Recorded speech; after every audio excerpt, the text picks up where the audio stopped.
Hello everyone, আসসালামু আলাইকুম। তোমরা অনেক ভালো আছো আর আমি অনেক ভালো আছি। ভিডিওটা শুরু করলাম দুপুর থেকে। সকালবেলা তো অনেক ঝামেলা থাকে, সব দিন ভিডিও করতে পারি না, তো ভিডিওটা দুপুর থেকে শুরু করলাম। রান্না বান্না করব, রান্না বান্না দিয়ে তো প্রতিদিন শুরু করি। আর কি করব, বাসা নয় তোর কখনো কাজ নেই। তো রান্না বান্না আজকে হলো কি করতেছি সে দেখে, গরুর মাংস রান্না করব। এই যে অনেকদিন যাবত গরুর মাংস রান্না করি না, আর মাছ দিয়ে বেশি দিন ছেলেকে খাওয়ানো যায় না, ও শুধু কান্নাকাটি করে, কিন্তু ওর তো অ্যালার্জির সমস্যা, ঠান্ডা লেগে যায়, কিছু করার নেই। তারপর আজকে একটু রান্না করে দেই। তো এই যে মাংস রান্না করব আর শুটকি ভর্তা বানাবো। ভর্তা ডালা আমি খেতে পারি, মাংস টাংস দিয়ে আমার খেতে মন চায় না। আলু ভর্তা বানাবো আর শুটকির ভর্তা, আর ছেলেকে এইগুলো রান্না করে দেবো। দুপুরে রান্না বান্না হলো এইগুলাই। আজকে কিন্তু অনেক দেরি হয়ে গেছে, আজান দিয়ে দিয়েছে, কিন্তু রান্না বান্না করতে যাইতে পারিনি। কারণ হচ্ছে আবার আর জ্বর আসছে।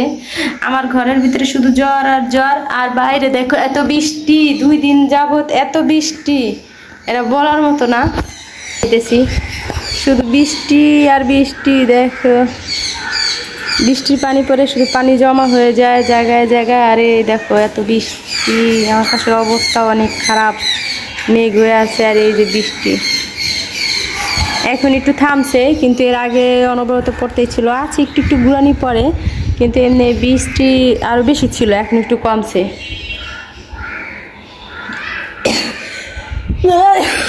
রান্না বান্না শুরু করি।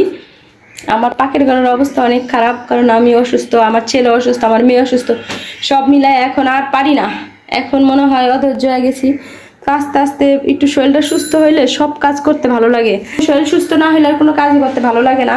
তোমরা বয়স শুনে বুঝতে পারতেছো যে আমি কেমন অসুস্থ, অনেক অসুস্থ। যেমন ঠান্ডা, মানে সেরকম কাশি, গলা ব্যথা, জ্বর, ঘরের ভিতরে সবাই, এখন আমাদের ঘরের মধ্যে কেউ বাদ নেই। ছোট থেকে মুশরাতেরও জ্বর, ইরার জ্বর, জিহানের জ্বর, আমার জ্বর আছে, আমাদের পুরো পরিবারটাই ভুগতাছি জ্বরে।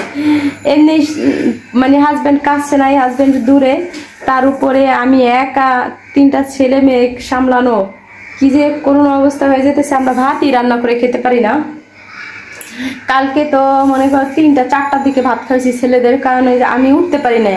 আমার অবস্থা যে এত খারাপ, মানে আমি উঠা যে একটু ভাত বসাবো সেই রকম অবস্থা ছিলাম না। যাই হোক, ইতালির থেকে ওষুধ নিয়ে আসলাম। ও কি ওষুধ, ওইটা খাওয়ার পরে ব্যথা একটু কমে, তারপরে উঠে একটু যেটু রান্না করি। আজকে সেম কাহিনী। এই মাত্র উঠলাম, এখন উঠটা ছেলেমেয়েদেরকে সকালে নাস্তা খাওয়াইছি। তারপরে মনে হচ্ছিল আমার অনেক কষ্ট লাগতেছিল, আমি ভালো লাগতেছিল না, খুবই খারাপ লাগতেছিল। পরে এখন উঠে যে মাংস বসাইতেছি, শুটকি টানলাম, এখন রসুন টালতেছি। এই যে শুকনো মরিচ এখানে রেখে দিয়েছি, এগুলো দিয়ে হলো শুটকি ভর্তা বানাবো। লাল শাক রান্না করলাম, আলু দিয়ে গরুর মাংস রান্না করলাম, আর এখানে আলু সেদ্ধ করে রেখেছি, আলু ভর্তা বানাবো। আলুটা আমি মাংসের মধ্যে সেদ্ধ দিয়েছিলাম। বাজে হলো 3টা কত জানো, এখনো ভাত খাইতে পারি নাই, কারণ ওই যে বললাম আমরা সবাই ঘরের মধ্যে অসুস্থ, যার কারণে রান্না বান্না করতে পারি না ওরকমভাবে, আর এই জন্য আমাদের লেট হয়। আর এইখানে হলো ভাত বসাইছি, এখন ভাতটা মার গলায় দেবো, তাহলে শেষ।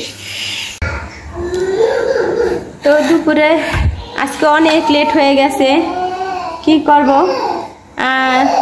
ইরারও জ্বর আসছে, ইরা বাকি ছিল, এখন ইরারও জ্বর আসলো, ইরার জ্বর, তাই জন্য কোনো রকম একটু খাওয়াই, ওষুধ খাই ঘুম পাড়াই দিছি। তারপরে ছোটোটারে খাওয়াইছি, তারপরে জিহানকে খাওয়াইলাম। সবারই তো জ্বর, ভাত নিয়ে এত কষ্ট, মানে ছেলেমেয়েকে এখন ভাত খাওয়ানো এত কষ্ট হয়ে যায় বলার মতো না।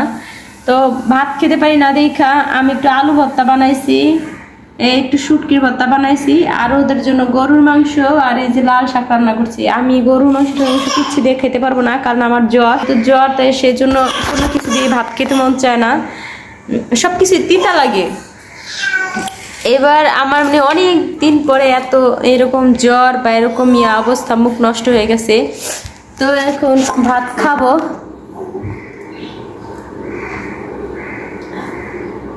খেতে বসছি, যাই না কতটুকু খেতে পারবো, এই জন্য অল্প একটু ভাত নিছি যাতে ফালানো না লাগে। আর এই যে আলু ভর্তা, শুটকির ভর্তা দিয়ে একটু ভাত খাবো। আমার এই শুটকির ভর্তাটা আমার খালাতো বোনটা অনেক পছন্দ করছে। এই লাল মরিচের শুটকির ভর্তা সবারই পছন্দ, এই লাল মরিচের শুটকির ভর্তা বিখ্যাত অনেক, আর সবারই পছন্দ। আর কারো যদি জ্বর আসে, কিছুটা ভাত খেতে পারে না পারেন, এটা দিয়ে ভাত খেতে পারবেন। মাম খাও, যাও ওই পানি নাও, থেকে পানি খাও, যাও পানি খাও। মুশরাত শুধু চিল্লাচিল্লি করতেছে, মুশরাত ঘুমে থেকে উঠছে তো এখন ঘুমাইতে যেতেছে না, তো দেখি ভাত খাই।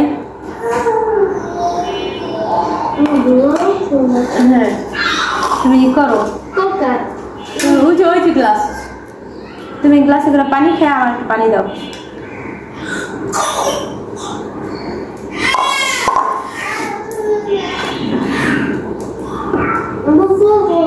লাল মরিচের ভর্তা খেতে তো ভালো লাগে, কিন্তু গ্যাসেও তো চাপ দেয় প্রচুর। হ্যাঁ ওই যে দেখো না, ওখানেই করো। হ্যাঁ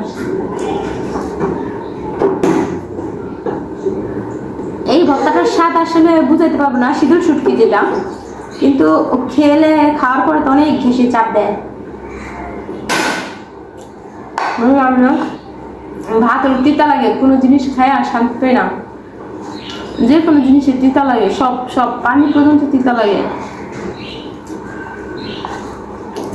এই কয়েকদিন আমরা যে বিপদে ছিলাম, যেমন জ্বর ছিল ছেলের 2 দিন পরে আসলো আমার জ্বর, মুশরাতের জ্বর, মুশরাত আর ইজিয়ানের জ্বর একসাথে আসলো, মুশরাতের জ্বর, এখন ইডার জ্বর, সবার ঘরের মধ্যে জ্বর।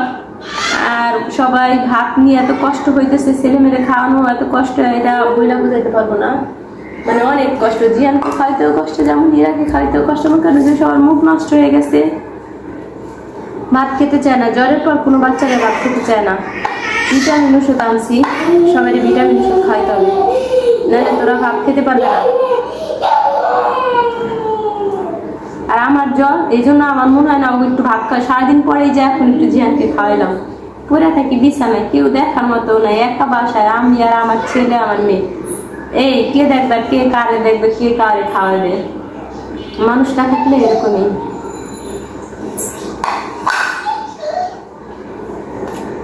বাপ মা থাকে দেশে, তারা তো প্রতিদিনই আসতে পারে না, চাইলেই তো আসতে পারে না, চাইলেই তো সবকিছু করতে পারে না। এই জন্য যাও, একটু শুয়ে থাকো বাবা, যাও এই বিছানায় শুয়ে থাকো।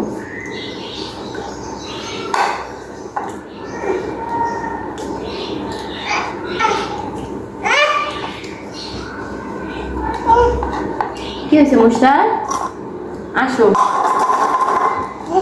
ও মুশরাত আইসা করছে, মুশরাত দেবে আইসা একটা হাসি মারলো। মুশরাত এখন বোঝে ভিডিও করা, হ্যাঁ ভিডিও করা বোঝে, রাগ করা বোঝে, সবই বোঝে। মুশরাত সবাইকে বাই বাই দাও, বাই বাই।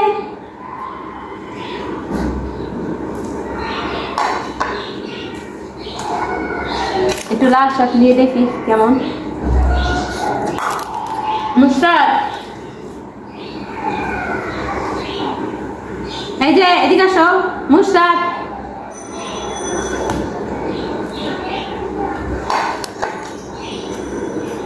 তো খাওয়া দাওয়া শেষ করি, তারপর আবার কথা বলবো।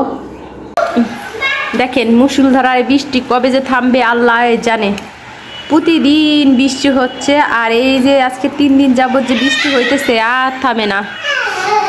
শুটকির ভর্তা দিয়ে ভাত খাইছি, দাঁত দুধ সব ধরছে, কারণ এই যে জ্বর ছিল তো, জ্বর আর সব কিছু তিতা লাগে, মরিচ ভর্তাটা বন্ধু তিতা লাগে, পানিটা পর্যন্ত তিতা লাগে। তো ভাত খাওয়া শেষ করলাম, সবারই খাওয়া দাওয়া শেষ, আমিও খাওয়া দাওয়া শেষ করলাম। সবাই ভালো থাকবেন, সুস্থ থাকবেন, আর আমাদের সাথে থাকবেন। আল্লাহ হাফেজ।